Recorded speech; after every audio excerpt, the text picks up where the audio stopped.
வரஹ்மத்துல்லாஹி வபரகாத்துஹு. இன்னல் ஹம்துலில்லாஹ் நஹ்மதுஹு வ நஸ்தஈனுஹு வ நஸ்தக்ஃபிருஹு மை யஹ்திஹில்லாஹு ஃபலா முலில்ல லஹு வ மை யுضلில்ஹு ஃபலா ஹாதிய லஹு வ அஷ்ஹது அல்லா இலாஹா இல்லல்லாஹ் வ அஷ்ஹது அன்ன முஹம்மதன் அப்துஹு வ ரசூலுஹு அம்மா பஅத்.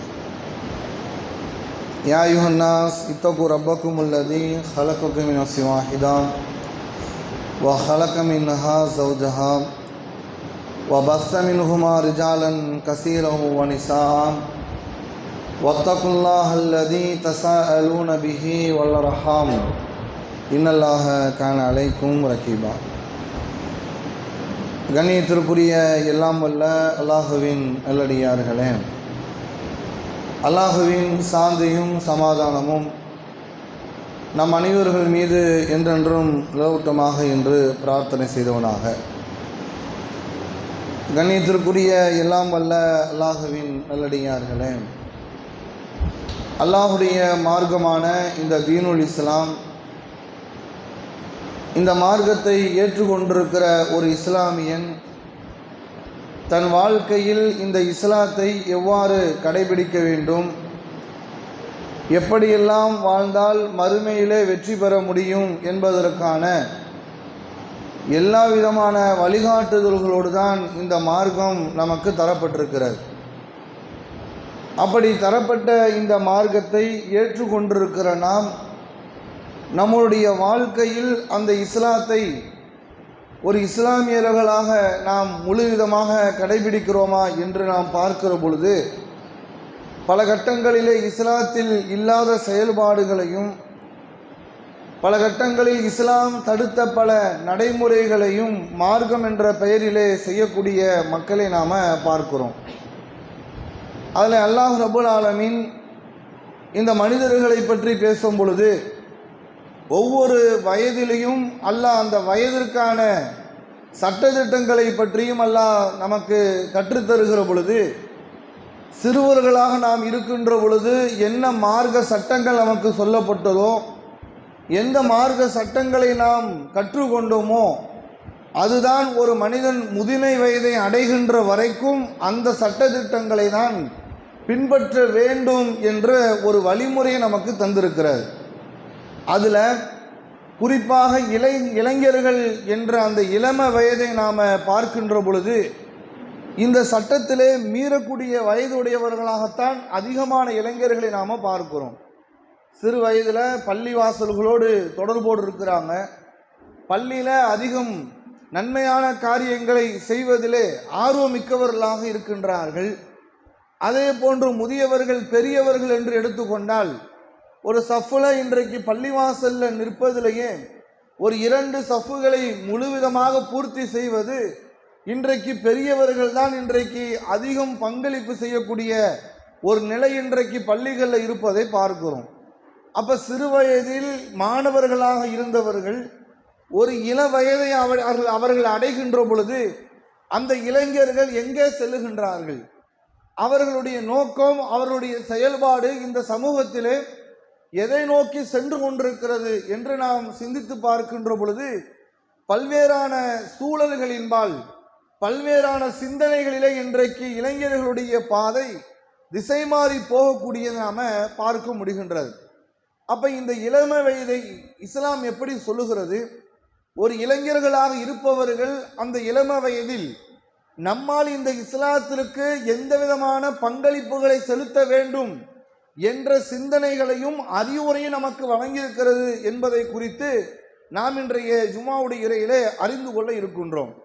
அல்லாஹ் ரப்புல் ஆலமீன் திருமறை குர்ஆனிலே சொல்லுகின்ற பொழுது, அல்லாஹ் ஹலக்குக்கும் மின் லஅஃபின், அல்லாஹ் உங்களை முதலில் பலவீனம் கொண்டவர்களாக உங்களை படைத்தான்.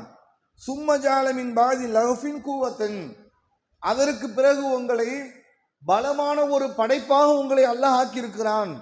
சும்ம ஜஅல மின் பாதின் குவத்தின் லஅஃபின் வ ஷைபா, அந்த பலமான படைப்புக்கு பிறகு அதற்கு பிறகு ஒரு பலவீனமாகவும் முதியவர்களாகவும் அல்லாஹ் உங்களை ஆக்குகிறான் என்று சொல்லி அல்லாஹ் ரப்புல் ஆலமீன் திருமறை குர்ஆனிலே நமக்கு சொல்லி காட்டுகிறான். அப்போ இளம வயது என்று அல்லாஹ் சொல்லும் பொழுது கூவத்து என்று அல்லாஹ் சொல்கிறான். ரொம்ப ஒரு வலிமையான ஒரு வயது, எதையும் சாதிக்கக்கூடிய ஒரு வயது, எதையும் அவர்கள் துணிவாக செய்யக்கூடிய ஒரு வயது, எதையும் துணிச்சலாக செய்யக்கூடிய ஒரு வயது என்றெல்லாம் இந்த வயதை பற்றி நமக்கு சொல்லப்படுகிறது. ஆனால் இன்றைக்கு பெரும்பான்மையான இளைஞர்கள் அந்த இளம் வயதில் தன்னுடைய ஆரோக்கியத்தையும் தன்னுடைய வீரியத்தையும் தன்னுடைய ஆற்றல் மிக்க அந்த சிந்தனையையும் அவர்கள் எப்படியெல்லாம் இன்றைக்கு சமூகத்திலே பயன்படுத்தி கொண்டிருக்கிறார்கள் என்று நாம் பார்த்தோம் என்றால், தெருக்களிலே வீதிகளிலே நடைபெறுகின்ற கந்தூரி விழாக்களிலே ஆடல் பாடல்கள் நடனமாடுவதிலும் தன்னுடைய வீரியத்தை காட்டுகிறார்கள். சினிமா நடிகர்களுக்கு கட் அவுட் வைப்பதிலே தன்னுடைய ஆர்வத்தை காட்டுகிறார்கள். அரசியல் கட்சி தலைவர்களுக்கு பின்னால் கோஷமிடுவதிலையும் அவர்களுக்கு பின்னால் புகழ் பாடுவதற்காக வேண்டியும் இன்றைக்கு இளைஞர்களின் பட்டாலும் சென்று கொண்டிருப்பதை நாம பார்க்கிறோம். அப்போ ஒரு இளைஞர்கள் என்பவர்கள் ஒரு வலிமை வாய்ந்த ஒரு வயது என்று அல்லாஹுவால் சொல்லப்படுகிறது. அந்த வயதில் இந்த இளைஞர்கள் என்பவர்கள் இன்றைய காலகட்டத்தில் மட்டும் இளைஞர்கள் இல்லை, ஒவ்வொரு காலகட்டத்திலும் அந்த இளமை வயது கொண்டவர்கள் இருந்திருக்கிறார்கள். இப்ப நபி அவருடைய காலகட்டத்திலையும் இளைஞர்கள் இருந்தார்கள். அந்த இளைஞர்கள் எப்படி இருந்தாங்க? நபிகள் நாயகத்திற்கு முன்னால் திருமறை குர்ஆனுடைய வசனங்களில் பல்வேறான இளைஞர்களுடைய வரலாறுகள் சொல்லப்படுகிறது. அந்த இளைஞர்கள் எல்லாம் எப்படி வாழ்ந்திருக்கிறார்கள் என்ற பாடத்தை நாம் கற்றுக்கொள்ள வேண்டும். அல்லாஹ் ரபுல் ஆலமீன் திருமறை குர்ஆனில் சூரத்துல் கௌஃப் என்ற அத்தியாயத்திலே 18வது அத்தியாயத்தில் குகைவாசிகள் என்று சிலர்களை பற்றி அல்லாஹ் சொல்கிறான். அந்த குகைவாசிகள் எல்லாம் யாரு? எல்லாமே இளைஞர்கள் தான். எல்லாம் ஒரு 7-8 நபர்கள் இருக்கிறார்கள் என்று சொல்லப்படுது. அவர்கள் அத்தனை நபர்களும் இளைஞர்கள் தான். அந்த இளைஞர்களுடைய வாழ்வை பற்றி அல்லாஹ் சொல்கிறான். அவர்கள் அல்லாஹ் மீது நம்பிக்கை வைத்ததின் காரணத்தினால், ஒரு இளைஞன் என்பவன் அல்லாஹ் மீது எப்படி நம்பிக்கை வைக்கணும், அல்லாஹ்வை எவ்வாறு நம்பணும், அல்லாஹ் மீது எப்படி உறுதியான ஒரு நம்பிக்கை நமக்கு இருக்க வேண்டும் என்று மார்க்கம் நமக்கு சொல்லுகிறது. அல்லாஹ்வை ஒரு இளைஞன் உறுதியாக நம்ப ஆரம்பித்து விட்டால் அந்த இளைஞனுடைய நம்பிக்கையை அல்லாஹ் எப்படியெல்லாம் உறுதிப்படுத்துகிறேன் என்று அல்லாஹ் சொல்லி காட்டுகிறான். அந்த கௌஃப் வாசிகள், குகைவாசிகளுடைய நிகழ்வு என்னவென்றால், அவங்களுடைய சமூகத்திலே இணை வைப்பு என்பது மேலோங்கி இருக்கின்றது.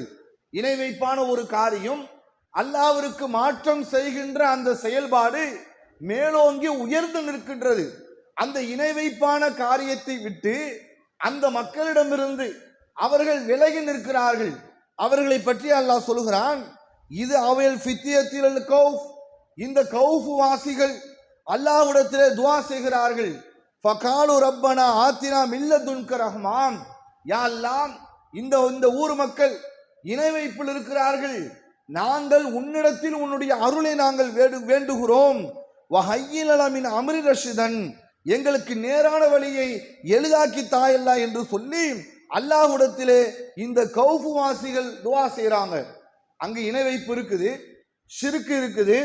அந்த ஷிர்க்கை பார்த்து விட்டு, என்னடா நம்ம ஊர்ல இப்படி ஷிர்க் வைக்கிறாங்களே, அல்லாஹ்விற்கு மாற்றம் செய்கிறார்களே, இதை கண்டு நாம் இந்த ஷிர்க்கோடு நாமளும் இணைந்து விட்டோம் என்று சொன்னால் நாமும் அந்த தீமைக்குரியவர்களாக ஆகிவிடுவோம் என்று அவர்கள் அச்சப்பட்டு பயந்து போய் அந்த ஊரை விட்டு அவர்கள் வெளியே வந்து விடுகிறார்கள். அல்லாஹ்விடத்தில் துஆ செய்கிறார்கள், யா அல்லாஹ், நீதான் எங்களுக்கு நேர்வழியை காட்டணும், நீதான் எங்களுக்கு ஹிதாயத்தை கொடுக்கணும் என்று அவர்கள் அல்லாஹ் மீது நம்பிக்கை வைத்து அவர்கள் அல்லாஹ்விடத்தில் துஆ செய்ததின் காரணத்தினால் அல்லாஹ் சொல்லி காட்டுகிறான், இன்னஹும் ஃபித்யத்தின் ஆமனு பி ரப்பிஹிம், அவர்கள் அல்லாஹ் மீது உறுதியான நம்பிக்கை கொண்டதின் காரணத்தினால் வஸித்னாஹும் ஹுதாம், அவர்களுடைய நேர்வழியை நாம் அதிகப்படுத்தினோம் என்று அல்லாஹ் சொல்லி காட்டுகிறான். எப்படி அல்லாஹ் நேர்வழி அதிகப்படுத்தினானாம்? வரபத்னா அலா குலூபிஹிம், அவர்களுடைய உள்ளத்தை நாம் உறுதிப்படுத்தினோம். இதா காமு ஃபகாலு ரப்பனா ரப்பி சமாவாத்தி வல்லர்லி லன் ததுஉ மின் தூனிஹி, அவர்கள் சொன்னார்கள், இந்த வானத்தையும் பூமியையும் எந்த இறைவன் படைத்தானோ அந்த இறைவன் தான் எங்களுடைய இறைவன், வேறு யாரையும் நாங்கள் கடவுளாக எடுத்துக்கொள்ள மாட்டோம் என்று அவர்கள் உறுதியாக இருந்தார்கள் என்று அல்லாஹ் ரப்பல் ஆலமீன் திருமறை குர்ஆன்ல இந்த கௌஃப் வாசிகளை பற்றி சொல்கிறான். இவர்கள் அந்த ஊரிலே நடந்த அநியாயங்களை பார்த்து விலகி ஒதுங்கி வெறுத்து அல்லாஹ்விடத்திலே துஆ செய்ததின் காரணத்தினால் அல்லாஹ் அவர்களை என்ன செய்கிறான் தெரியுமா? ஒரு குகையின்குள்ளே உறங்க வைக்கின்றான். 300 ஆண்டுகளுக்கு மேலாக அந்த குகையினுள்ளே உறங்குகிறார்கள். அல்லாஹ் திருமறை குர்ஆனில் சொல்லுகிற பொழுது, அவர்கள் தூங்கி கொண்டிருக்கிற பொழுது தூக்கத்திலிருந்து அவர்களை யாரும் இடையூறு செய்து விடக்கூடாது. சில பேர் தூங்கிட்டு இருக்கும் பொழுது சத்தம் கேட்டா எந்திரிச்சிருவாங்க. வெயில் சூரியன் வெளிச்சம் உடலில் பற்றால் எழுந்திரிச்சிருவோம். அல்லது ஏதேனும் டிஸ்டர்பாக நடக்கக்கூடிய நிகழ்வு நடந்தால் தூக்கம் கலைஞ்சிரும். இவர்கள் தூக்கம் கலைந்து விடக்கூடாது என்பதற்காக அல்லாஹ் என்ன பண்றான் தெரியுமா?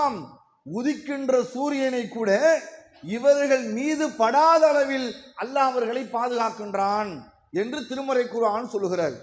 அப்ப இந்த குகைவாசிகளுடைய வரலாறு நாம் பெற வேண்டிய பாடம் என்னவென்று சொன்னால், ஒரு இளைஞர்களாக இருந்தவர்கள் ஊர்ல ஒரு ஆடல் பாடல் கச்சேரி நடக்குதுன்னு சொன்னா நம்மளும் சும்மா நண்பரோட நிற்போமே, நம்மளும் சேர்ந்து ஒரு டப்ஸ் அடிப்போமே, நம்மளும் 2 மோளம் கொட்டுவோமே, நம்ம 2 ஸ்டெப்பு டான்ஸ் போடுவோமே, நம்மளும் போய் அதுல என்ன நம்மளால் செய்ய முடியுமோ செய்து காட்டுவோமே என்று இவனுடைய வீரியத்தையும் இவனும் தன்னுடைய திறமையை காட்டக்கூடிய இடமாகவும் கச்சேரிகளும் கூத்து கும்மாளம் நடக்கக்கூடிய இந்த இடங்களுமாகத்தான் இருக்கிறது.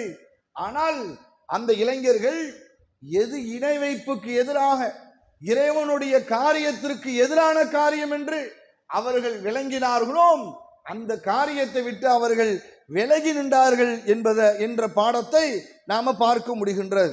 இதுபோன்று ஒவ்வொரு காலகட்டத்திலும் இருந்த இளைஞர்களின் மனநிலை எப்படி உருவாக்கப்பட்டார்கள் என்று சொன்னால், இஸ்லாத்திற்காக தன்னால் என்ற பங்களிப்பை செய்ய வேண்டும் என்று நினைத்தார்கள். இன்றைக்கு நீங்கள் எடுத்து பாருங்கள், ஒரு இஸ்லாமிய இளைஞனுடைய சிந்தனை ஓட்டத்தை நீங்கள் சற்று சிந்தித்து பாருங்கள். எல்லா இளைஞர்களையும் நாம் சொல்லிவிட முடியாது. சில ஆர்வமான இளைஞர்களும் இருக்கத்தான் செய்கிறார்கள். ஆனால் பெரும்பான்மையான இளைஞர்களின் மனநிலை என்ன? பள்ளிக்கு எப்ப தொழு வரல, ரொம்ப பிஸியா இருக்கும் பாய், ரொம்ப வேலை பிஸியா இருக்குது, என்னால கடையிலிருந்து வர முடியல, தொழிலை விட்டு வர முடியல என்று 1000 காரணங்களை சொல்வதை பார்க்கிறோம். அதுவே நண்பர்களோடு பேசுவதற்கு அவனுக்கு பிஸி தெரியாது, நேரம் தெரியாது, பல மணி நேரம் நண்பரோட பேசிக்கிட்டு இருப்பார். ஒரு சுபஹ் தொழுகைக்கு ஏன்பா வரல கேட்டா 1000 காரணங்களை சொல்லுவார். இதே வாயம் ஒரு கும்பகோணம் பஸ் ஸ்டாண்டு வரைக்கும் காலை ஒரு 12 மணிக்கு போய் டீ குடிச்சிட்டு வருவோம்னு சொன்னா பைக்கில் 10 பேர் சேர்ந்து ஒன்னா வரப்பாங்க. ஒரு டீ குடிக்கிறதுக்கு 10 கிலோமீட்டர் போவாங்க. ஆனா 10 நிமிஷம் தூரத்தில் சென்று ஒரு தொழுகைக்கு வர சொன்னால் வருவதற்கு இவர்களுக்கு சோம்பேறியாக இருக்கும். அப்ப என்ன காரணம்? இன்றைக்கு இருக்கின்ற இளைஞர்களை, பெரும்பான்மையான இளைஞர்களை ஒரு ஜமாத்தினுடைய தலைவர்கள் என்று சொல்லும் அளவிற்கு நம்மளால் காட்ட முடியுமா? இவர் நிர்வாகியா போட்டிருக்கங்க, இவர் கையில ஜமாத்தை ஒப்படைச்சிருங்க என்று சொல்லும் அளவுக்கு இன்றைக்கு இளைஞர்களின் நிலை இருக்கிறதா என்று கேட்டால் சிந்திக்க வேண்டிய சூழல் தான் இருப்பதை பார்க்கிறோம். ஏன் அப்படியான இளைஞர்கள் தங்களை உருவாக்கி கொள்ள வேண்டும் என்ற நிலை இன்றைக்கு குறைந்து கொண்டிருக்கிறார். நீங்கள் நபி அவர்களுடைய காலத்தை எடுத்து பாருங்கள். இந்த இஸ்லாத்திற்காக வேண்டி தன்னால் என்ன பங்களிப்பை செய்ய முடியும் என்று அன்றைய காலத்தின் இளைஞர்கள், சிறுவர்கள் உட்பட நினைத்தார்கள். எந்த அளவிற்கு என்று சொன்னால், நபிகள் நாயகத்தின் மீது அபூஜஹல் என்று சொல்லக்கூடியவன் அவதூறான விஷயங்களையும் நபிகள் நாயகத்தை இழிவுபடுத்துகளையும் அவன் செய்து விட்டான் என்பதற்காக வேண்டி 2 சிறுவர்கள் அப்துல் ரஹ்மான் பின் அவுஃப் என்று சொல்லப்படுகிற அந்த நபி தோழரிடத்தில் வந்து கேட்கிறார்கள், இந்த கூட்டத்திலே அபூஜஹல்னு ஒருத்தன் இருக்கிறானமே, அவன் யாருன்னு எனக்கு சொல்லுங்க.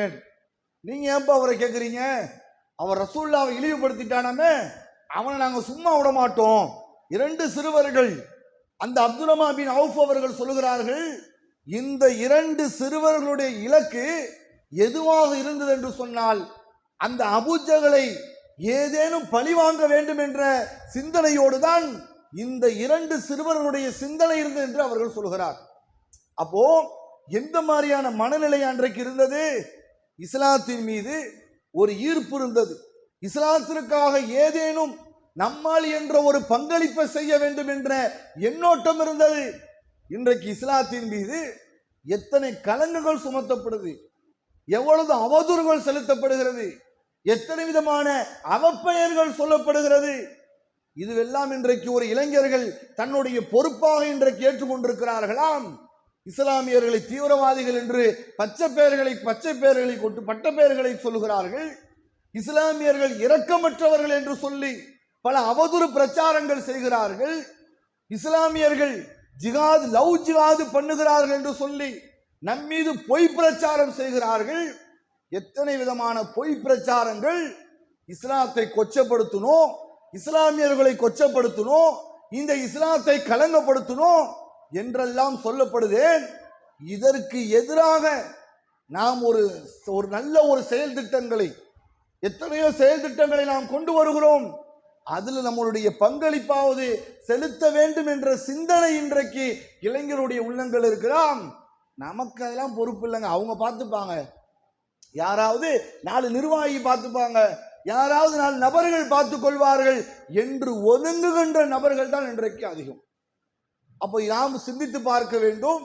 இந்த இஸ்லாத்தின் மீது சுமத்தப்படுகின்ற களங்கங்களுக்கு நாம் தான் அதற்கு பதிலளிக்கிறோம். எப்படி இன்றைக்கு இந்தியாவிலே பல்வேறான மனிதநேயமிக்க பணிகள் நடைபெறுகிறது.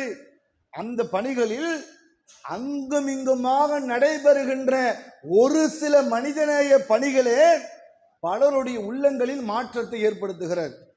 எந்த அளவிற்கு என்று சொன்னால், காஷ்மீரிலே இந்த பெஹல்காம்ல ஒரு தாக்குதல் நடைபெற்றது. எல்லோரும் அந்த சம்பவத்தை அறிவோம். அந்த சம்பவத்தின் பெயரால் இஸ்லாமியர்கள் மீது ஒரு களங்கத்தை உருவாக்க வேண்டும் என்று ஒரு பெரும் திட்டம் தீட்டப்பட்டது. ஆனால் அல்லாஹுடைய உதவியால் அது முறியடிக்கப்பட்டது. எப்படி? அங்கிருந்து பாதுகாப்பாக கொண்டு சேர்க்கப்பட்ட பெண்மணிகள் யாரெல்லாம் அந்த சுற்றுலா தலத்திற்கு சென்று பாதுகாப்பான முறையிலே அவருடைய இல்லங்களுக்கு அனுப்பப்பட்டார்களோ அவங்கள்ட்ட பேட்டி எடுக்கப்படுது. அவர்கள் சொல்லுகின்ற வார்த்தை என்ன தெரியுமா? ஒரு கேரளத்தை சார்ந்த ஒரு பெண்மணி பேட்டியளிக்கிறாள். என்னுடைய அண்ணன்மார்கள், சேட்டன்மார்கள் கேரளாவில் மாத்திரம்தான் இருக்கிறார்கள் என்று நினைத்தேன், ஆனால் காஷ்மீர்லையும் என்னுடைய சேட்டன்மார்கள் இருக்கிறார்கள் என்று சொல்லி ஒரு இஸ்லாமிய நண்பன், ஒரு இஸ்லாமிய சகோதரன் செய்த ஒரு மனிதநேயமிக்க பணி உலக அரங்கிலே பேசப்பட்டது. அதே போன்று எத்தனையோ நிகழ்வுகள் நம்ம நாட்டில் நடைபெறுகிற மனிதநேயமிக்க பணிகள் சில மனிதனுடைய உள்ளங்கள்ல மாற்றம் ஏற்படுத்துது. அந்த மாதிரியான பணிகளுக்கு கூட இன்றைக்கு இளைஞர்களுடைய மனநிலை தன்னை தயார்படுத்திக் கொள்ள வேண்டும், தன் நேரங்களை ஒதுக்க வேண்டும், தானும் அதற்கு ஈடுபடுத்த வேண்டும் என்ற சிந்தனை இன்றைக்கு சமூகத்திலே குறைந்து கொண்டிருப்பதை பார்க்கிறோம். மார்க்கத்தை பற்றியான அறிதல் இல்லை, மார்க்கத்தை பற்றியான புரிதல் இல்லை, மார்க்கத்தை தெரிந்து கொள்ள வேண்டும் என்ற ஆர்வம் கிடையாது, சட்டங்களை அறிந்து கொண்டு செயல்படுத்த வேண்டும் என்ற அந்த முயற்சிகள் இல்லை. ஆனால் நபி அவர்கள் உருவாக்கிய அந்த சமூகம், இளைய சமூகம் எப்படி இருந்தார்கள் என்று சொன்னால், மார்க்கத்தை கற்றறிந்தவர்களாக, சிறு வயதில் ஒரு படையின் தளபதியாக நியமிக்கின்ற அளவிற்கு திறமை வாய்ந்தவர்களாக இருந்தார்கள். எந்த அளவிற்கு என்று சொன்னால், உசாமா இப்னு ஸைத் என்ற ஒரு நபி தோழர். இந்த உசாமா இப்னு ஸைத் என்பவர், இவருடைய வயது ஒரு 18 வயது. இவரை அல்லாஹ்வுடைய தூதர் என்ன பண்றாங்கன்னா, ஒரு படையினுடைய தளபதியாக ரசூலுல்லாஹ் நியமிக்கிறாங்க. ஏனைய சஹாபாக்கள் எல்லாம் சொல்கிறார்கள், ஒரு 18 வயது உடையவரை நீங்கள் எப்படி ஒரு படையினுடைய தளபதியாக நியமிக்க முடியும் அப்படின்னு எல்லாரும் கேள்விகள் எழுப்புறாங்க. அப்ப அல்லாஹ்வுடைய தூதர் சஹாபாக்கள் அனைவரையும் அழைத்து, பல்லிகினி அன்கு குல்தும் ஃபி உசாமா, உசாமா தொடர்பாக எல்லோரும் ஏதேனும் கருத்துக்களை சொல்லிக் கொண்டிருக்கின்றீர்கள், ஆனால் அவருடைய தந்தையை செய்தவர்களை ஒரு படையின் தளபதியாக நியமிக்கின்ற பொழுதும் இப்படித்தான் சொன்னீங்க. ஏன் அவரை படையின் தளபதியாக நியமிக்கிறீங்க? ஒரு சின்னால நியமிக்கலாமா என்றெல்லாம் சொன்னீர்கள். மக்கள்ல எனக்கு மிகவும் பிடித்தவர் யார் என்று கேட்டால் இந்த உசாமா தான் என்று சொல்லி அல்லாஹ்வுடைய தூதர் அபூபக்கர் ரலியல்லாஹு அவர்கள், உமர் ரலியல்லாஹு அவர்கள், பெரும் பெரும் நபித்தோழர்கள் இருந்த அந்த சபையிலே உசாமா என்ற ஒரு நபித்தோழரை, 18 வயது கொண்ட ஒரு நபித்தோழரை படையின் தளபதியாக அல்லாஹ்வுடைய தூதர் நியமித்தார்கள். அப்ப அன்றைக்கு சிறு வயதில் ஒரு இளைஞன் ஒரு படையின் தளபதியாக நியமிக்கிற அளவிற்கு மார்க்க பற்றுடையவர்களாக இருந்திருக்கிறார்கள் என்பதை பார்க்கிறோம். அதே போன்று இப்னு அப்பாஸ் என்று சொல்லப்படுகிற ஒரு நபி தோழர், இவர்கள் உமர் ரலியல்லாஹுடைய ஆட்சி காலகட்டத்திலே மிக முக்கிய பொறுப்புகளில் இவரை ஒருவராக நியமிக்கிறாங்க. சஹாபாக்கள் எல்லாம் கேட்கிறார்கள், இந்த இப்னு அப்பாஸ் அவருடைய வயதுடையவர்களில் எல்லோரும் தெருக்கள்ல சுத்திக்கிட்டு இருக்கிறாங்க, இவர் வயசுடையவர்கள எல்லோரும் வீதிகள்ல விளையாண்டுட்டு இருக்கிறாங்க, இவரை மட்டும் எப்படி நீங்க அமைச்சரவையில கொண்டு வந்து வைக்க முடியும் அப்படின்னு கேள்வி கேட்கிறாங்க. அப்ப உமர் ரலியல்லாஹு அவர்கள் சொல்லுகிறார்கள், இவரை ஏன் வைத்திருக்கிறது தெரியுமா? ஒரு சூறாவை ஓதி காட்டுறாங்க. இதா ஜா நஸ்ருல்லாஹி வல் ஃபத்ஹ் என்று ஆரம்பிக்கக்கூடிய இந்த சூறாவை ஓதி காண்பித்து இதற்கு என்ன விளக்கம் என்று நீங்கள் எல்லோரும் சொல்லுங்கள். சஹாபாக்களிடத்தில் கேட்கப்படுகிறது. அப்ப சஹாபாக்கள் சொல்றாங்க, அல்லாஹுடைய உதவியும் அல்லாஹுடைய வெற்றியும் வருகின்ற பொழுது அல்லாஹ்வை நாம புகழணும், இதுதான் இந்த வசனத்தினுடைய விளக்கம் என்று எல்லா சஹாபாக்களும் சொல்லுகிறார்கள். அப்ப இப்னு அப்பாஸ் அவங்க சொல்றாங்க, உமர் ரலியல்லாஹு அவர்கள் கேட்கிறார்கள், இப்னு அப்பாஸ் அவர்களே, இப்னு அப்பாஸுடைய பேர் அப்துல்லா, இப்னு அப்பாஸ் அவர்களே உங்களுடைய விளக்கம் என்ன என்று கேட்கிறார்கள். அப்போது சொல்லப்படுகிறது, இந்த வசனத்திற்கான விளக்கம் என்ன தெரியுமா? அல்லாஹுடைய தூதர் இன்னும் சிறிது காலகட்டத்தில் நம்மளை விட்டு மரணித்து விடுவார்கள் என்பதை எச்சரிக்கை ஊட்டுவதற்காக வேண்டி இந்த வசனம் அருளப்பட்டது. அப்போ உமர் ரலியல்லாஹு கேட்கிறார்கள், ஏன் இவரை வச்சிருக்கிறேன்னு தெரியுதா? குர்ஆனை மனனம் செய்தவர், முஹக்கம் என்று சொல்லப்படுகிற திருமறை குர்ஆனில் சூரத்துல் கௌஃபிலிருந்து சூரத்துல் நாஸ் வரைக்கும் இருக்கின்ற அந்த அத்தியாயங்களை அதிக அளவில் மனனம் செய்த ஒரு நபி தோழர். சிறு வயதிலேயே 10 வயசிலேயே அதிகம் திருமறை குர்ஆனை மனனம் செய்தவராக இருந்திருந்தார். இன்றைக்கு பார்க்க முடிகிறதா? திருமறை குர்ஆனை பள்ளிக்கூடம் படிக்கும் போது மக்தபுல ஓதும் போது குர்ஆனை தொட்டிருப்பார். இள வயசுல அதை தொடுறோமா? இளைஞர்கள் திருமறை குர்ஆனை எடுத்து பார்ப்பவர்கள் எத்தனை பேரு? திருமறை குர்ஆனோடு தன்னுடைய தொடர்பை ஏற்படுத்தி கொண்டிருப்பவர்கள் எத்தனை நபர்கள் இருக்கிறார்கள்? இல்லை. ஃபேஸ்புக்கை பார்க்குறோம், இன்ஸ்டாகிராமை பார்க்குறோம், அதுல ஸ்டேட்டஸை போடுறோம், அதுல நடக்கிற வியூவஸை பார்க்குறோம், எல்லாத்திலையும் ஆர்வம் செலுத்துகிற நாம திருமறை குர்ஆனை எடுத்து படிக்க வேண்டும் என்ற சிந்தனை ஓட்டம் இன்றைக்கு இளைஞரிடத்தில் இருக்கிறதா? இல்லை. அப்ப இன்றைக்கு நம்முடைய எண்ணோட்டங்களும் நம்முடைய கவனமும் நம்முடைய ஆர்வமும் எதை நோக்கி சென்று கொண்டிருக்கிறது என்றால், சமூகத்தின் சூழலில் இருக்கின்ற சமுதாயத்தில் இருக்கிற சீரழிவை நோக்கித்தான் இன்றைக்கு போய் கொண்டிருப்பதை பார்க்கிறோம். இப்படி ஒரு இளைஞனுடைய பாதை மார்க்கத்தினுடைய கட்டுப்பாடை மீறி, மார்க்கத்தினுடைய பேணுதல் இல்லாமல், மறுமை வெற்றியான சிந்தனைகளை இலக்காக கொள்ளாமல் ஒரு இளைஞனுடைய பாதை இந்த உலகத்திலே செல்லும் என்று சொன்னால் அது எப்படியான ஒரு இழிவை அவனுக்கு ஏற்படுத்தும் என்று அல்லாஹ்வுடைய தூதர் சொல்றாங்க. அல்லாஹ்வுடைய தூதர் இந்த உலகம் அழிகின்ற பொழுது அர்ஷோட நிழலை அல்லாஹ் 7 சாரார்களுக்கு அல்லாஹ் கொடுக்கிறான், வழங்குகிறான். அர்ஷோட நிழல்லாம் சாதாரண விஷயம் கிடையாது. இன்னைக்கு நம்ம அடிக்கிற வெயில்ல நிழல் எங்க இருக்கு நம்ம ஓடுறோம், அல்லது ஏசி எங்க இருக்கு என்று பார்க்கிறோம், ஃபேன் எங்க சுத்துதோ அதுக்கு கீழே போய் அமரும் நினைக்கிறோம். அந்த மாதிரி வெயில், கடும் வெயில் அடிக்கிறது. இந்த மஹ்ஷர் மைதானம் என்று வரும் பொழுது, உலகம் அழிக்கப்படும் பொழுது, யௌம யஃபிர்ருல் மருஹு மின் அஹீஹி வ உம்மிஹி வ அபீஹி வ சாஹிபத்தி பனிஹி, எல்லாரும் ஓடுவார்கள். தாய், பிள்ளை, சகோதரன், உறவுகள் எல்லோரும் ஓடுவார்கள் என்று சொன்னால் அந்த வெப்பத்தின் வேதனை தாங்க முடியாமல் ஓடுவார்கள். அவ்வளவு வெப்பமா இருக்கும்னா அதை யோசிச்சு பாருங்க, எவ்வளவு கொடுமை. தான் புள்ள ஒருத்த கஷ்டப்பட்டு இருந்தா தாயும் தந்தையும் தன் பிள்ளைய கஷ்டப்படுறத பார்த்துட்டு போவாங்களா? தனக்கு சாப்பாடு இல்லைனா கூட நீ சாப்பிடுமான்னு சொல்ற உணர்வு தான் நம்மள்கிட்ட இருக்கும். ஆனால் உலக அழிவின் போது அது தோன்றாது.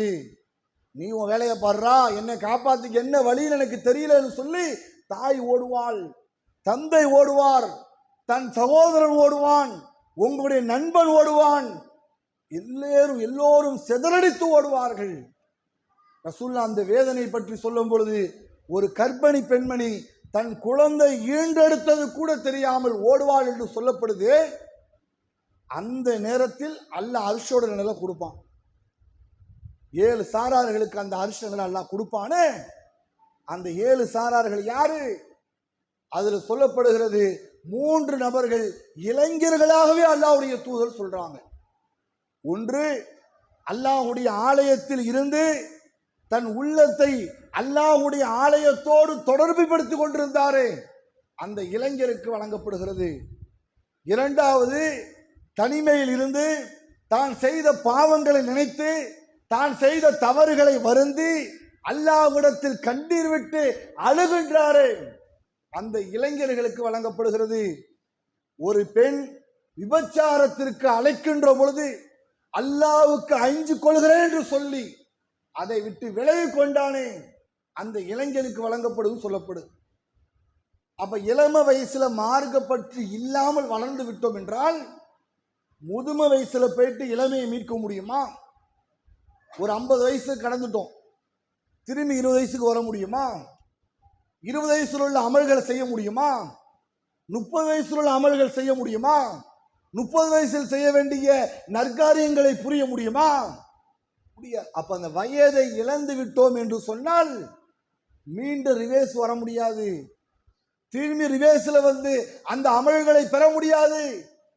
அப்ப நமக்கு தெளிவான பாடங்கள் மார்க்கம் சொல்லுகிறது. இந்த வயதில் நீங்கள் மார்க்க பற்றோடு இருங்கள், மறுமை சிந்தனை உருவாக்கி கொள்ளுங்கள், நன்மைக்கான தளங்கள் எங்குவெல்லாம் நமக்கு கிடைக்கிறதோ அந்த நன்மையை பெறுவதற்கான வழியை நோக்கி ஓடுங்கள். அப்படி நாம் சென்றோம் என்றால் நாளை மஹ்ஷர் மைதானத்தில் கூட எல்லோரும் கஷ்டப்படுகின்ற அந்த நிகழ்வில் நாம நல்ல சந்தோஷமா இருக்கலாம். அப்படி அந்த இளம வயசை இப்படி பயன்படுத்தி இஸ்லாம் சொல்லுது.